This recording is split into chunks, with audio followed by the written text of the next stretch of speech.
Pas ça. Là, there you go. Okay, on aime parler français, but we're gonna speak English. Majority of my listeners are English. You just told me your name is? Me, Kevin Arsenault. And I always say Vautour, but anyway.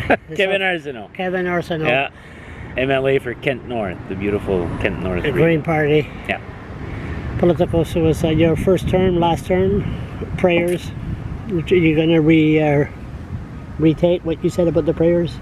No, I still think that it should be replaced by a minute of silence where everyone gets to do what they want, but I'm not going to die on the hill. Okay.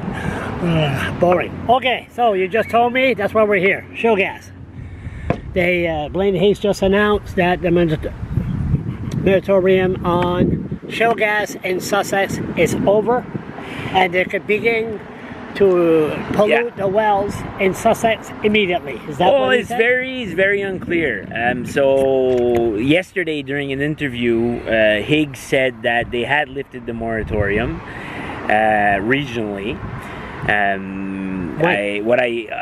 What I think I understood is Sussex and Elgin region, but anyway. It's contradicting messages a lot. I'm going to be interviewing him tomorrow. So I'll be sitting down with him tomorrow. I'll find out. So yesterday during an interview, and he said that it had been a month already that he's done it, but he's never told anyone. So then I got in contact right away with First Nations, and they say they haven't been consulted at all on this. No natives been contacted whatsoever. No. Maybe the natives, that's the bureaucrats, it's the evil one. That's the bought and paid for. But the Gobit Lodge, which is supposed to be engaged, and I really have to stop saying the word consult for it so much, but they haven't been asked to engage in this discussion, engage in that fact of lifting the moratorium, and they have not been contacted yet. So I thought it was, there'll be shale gas where the region wants it.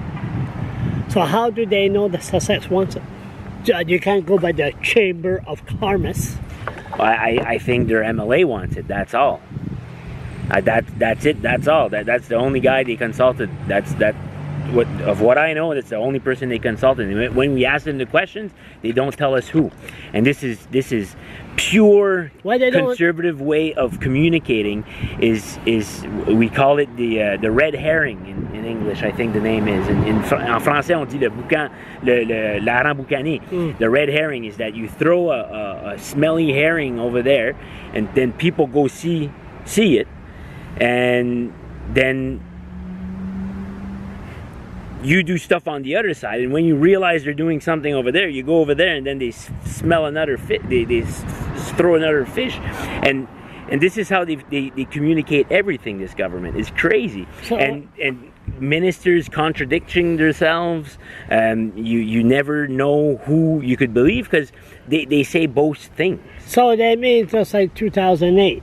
When they put the Mattaquite Dam up, there was a flood. People were focusing on the river, and the little media we have was focusing on the flood, sandbags and everything, and the electricity went off in the building behind us, and the politicians stay inside and voted themselves a $6 million raise in their pension, while people were focusing on the river. Something like that? Something like that. So Mike Holland, usually he can't shut up. What is he saying about all this? Well, I heard him say this morning that it was just the Sussex region, that they were going to consult First Nations. But for me, this is, and I can't believe they didn't learn their lesson from 2014. I mean, they lost an election on this. Yeah. And they secretly passed a lifting of the moratorium in a region without consulting anyone.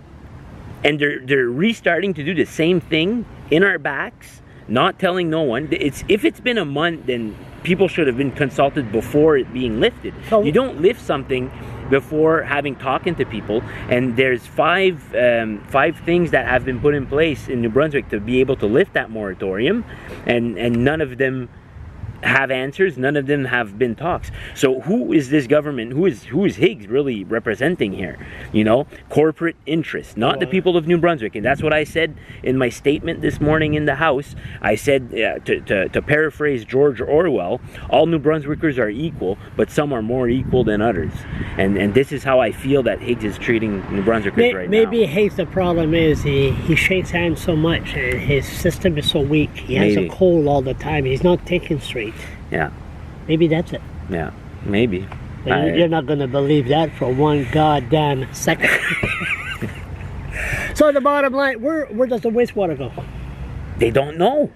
You mean they don't know? They got to put it somewhere. Yeah, but they don't have those answers. So why would you lift a moratorium if you can't answer those answers? So that's the irresponsibility that we're dealing with They here. still got farmers in Sussex? Yes, it's a lot of farmers in Sussex. So do they use the wastewater to grow? I hope not. There's